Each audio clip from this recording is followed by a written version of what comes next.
নমস্কাৰ আপোনালোক সকলোকে মোৰ চেনেলৰ অন্য এটা ভিডিঅ'লৈ স্বাগতম জনাইছোঁ।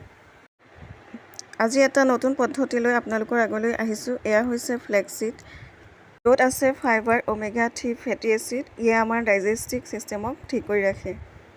ফ্লেক্সিডে ৱেট লছ কৰাত সহায় কৰে, লগতে ব্লাড প্ৰেছাৰ কমোৱাতো সহায় কৰে। ইয়াক গৰম কৰি লোৱাৰ পিছত অলপমান ঠাণ্ডা হ'বলৈ দিব লাগে। ঠাণ্ডা হোৱাৰ পাছত ইয়াক মিক্সাৰ জাৰত পিচি লৈ যিকোনো খাদ্যতে ব্যৱহাৰ কৰিব পাৰি। এতিয়া এটা গিলাচত এগিলাচ পানী লৈ ইয়াতে নেমু চেপি দিছোঁ আৰু নেমুখিনি চেপি সম্পূৰ্ণ হোৱাৰ পিছতে এচামুচ ফ্লেক্সিডৰ গুড়ি ইয়াতে দি দিয়া হ'ব। নেমুৰ লগতে আপোনালোকে সোৱাদ অনুসৰি অলপমান নিমখো দিব পাৰে। মই এতিয়া অলপমান ফ্লেক্সিড দিছোঁ, মই নিমখ দিয়া নাই।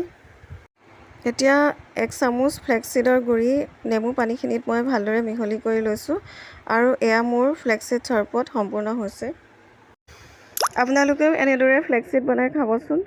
ভিডিঅ'টো চাই ভাল লাগিলে লাইক, শ্বেয়াৰ এণ্ড ছাবস্ক্ৰাইব কৰিব।